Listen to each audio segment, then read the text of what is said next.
Pasca pemilihan dan penetapan Presiden dan Wakil Presiden terpilih, Prabowo Subianto dan Gibran Rakabuming Raka oleh KPU beberapa waktu lalu, memunculkan wacana pertemuan antara Ketua Umum PDI Perjuangan Megawati Soekarnoputri dengan Presiden Joko Widodo. Wacana pertemuan kedua tokoh bangsa ini menjadi perbincangan di tengah publik, termasuk di dalam internal PDI Perjuangan. Namun sepertinya pertemuan keduanya kemungkinan kandas, mengingat Sekjen PDI Perjuangan Hasto Kristianto sempat mengutarakan sikap pengurus ranting dan cabang partainya di daerah tidak menyambut alias menolak pertemuan tersebut. Sebelumnya Hasto juga pernah mengungkap tidak ada pertemuan antara Megawati dan Jokowi usai Lebaran. Hasto menyebut pertemuan hanya terjadi dengan pihak yang memperjuangkan kepentingan bangsa. Pernyataan Hasto ini lantas mendapat kritik dari relawan Jokowi yang menyebut Hasto sebagai penghalang. Lalu publik bertanya, mungkinkah Megawati secara pribadi akan menerima dan bertemu Jokowi? Tim TV One mengabarkan.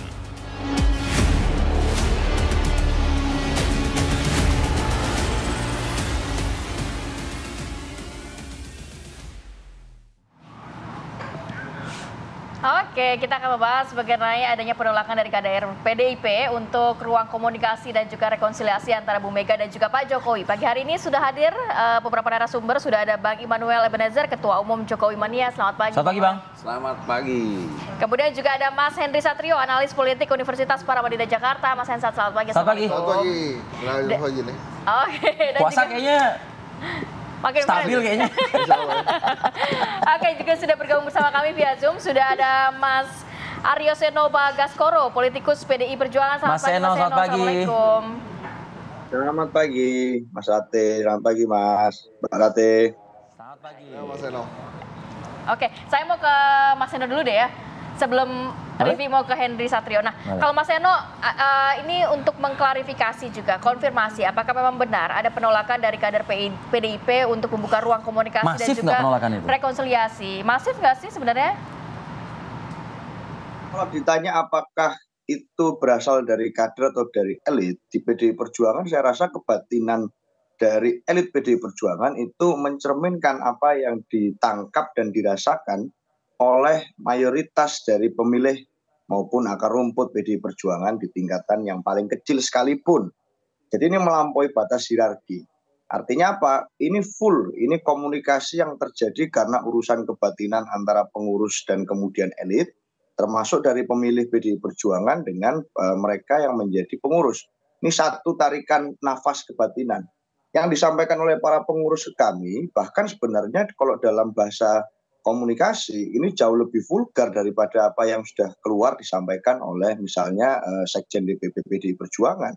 Jauh lebih keras sikapnya untuk menyatakan resistensi, penolakan terhadap pertemuan Ibu Ketua Umum dengan Pak Jokowi. Kenapa? Karena seluruh kader PDI Perjuangan merasakan betul bagaimana PDI Perjuangan selama 10 tahun menyiapkan kepada Pak Jokowi dan keluarga tidak hanya karpet merah loh Mbak, tapi juga rumahnya, termasuk seluruh perabotnya, dapurnya, garasinya, kebunnya, ini semuanya disiapkan oleh PDI Perjuangan untuk kemudian Pak Jokowi bisa menjadi pemimpin negeri ini dari wali kota, gubernur hingga presiden, termasuk putra Pak Jokowi dan menantunya. Tapi kan di akhir masa jabatannya ternyata malah Pak Jokowi dirasa oleh kader-kader PDI Perjuangan membakar dalam tanda kutip rumahnya sendiri. Nah, hal inilah yang menjadi satu sikap yang menyakitkan. Tidak hanya kemudian untuk PDI Perjuangan, tapi banyak publik, banyak pihak yang menangkap bahwa ambisi misalnya dari kekuasaan itu yang tertangkap dari sisi-sisi gelap kekuasaannya keluarga Pak Jokowi misalnya, itu membuat banyak hal yang terjadi di demokrasi kita kemarin yang sampai sekarang masih kami kritisi. Nah, jadi pertemuan itu sebaiknya kemudian kalau Pak Jokowi memang sangat mengenali bagaimana karakter PDI Perjuangan termasuk Ibu Megawati Soekarnoputri, saya rasa pagar pembatas itu harus kemudian direparasi terlebih dahulu, harus kemudian dilihat terlebih dahulu sebelum bicara pertemuan-pertemuan. Jadi kalau hari ini kemudian ada yang menyampaikan PDI Perjuangan dalam tanda kutip menghalang-halangi pertemuan dengan Pak Jokowi dengan Bu Megawati, yang menghalangi bukan kami, tapi Pak Jokowi terlebih dahulu yang membuat pagar pembatas itu. Saya rasa itu. Oh, tapi kalau kita mungkin beberapa pihak juga sempat menyampaikan bahwa ternyata di PDIP sendiri ada mazhab yang mungkin akomodatif begitu, walaupun gerakannya lebih silent dibandingkan yang menolak Pak Jokowi. Itu benar adanya? Saya rasa semua hari ini semua kader PDI Perjuangan tidak berbeda dengan apa yang dirasakan oleh Bu Mega. Bu Mega kalau kemudian merasa hari ini ada hal-hal yang harus dikritik terkait dengan situasi demokrasi kita yang tertuang dengan begitu gamblang di surat Amicus Curiae kemarin pada waktu mengikuti persidangan di MK, itu saya rasa sudah bisa menangkap atau memotret bagaimana situasi kebatinan dari Ibu Megawati Soekarno Putri.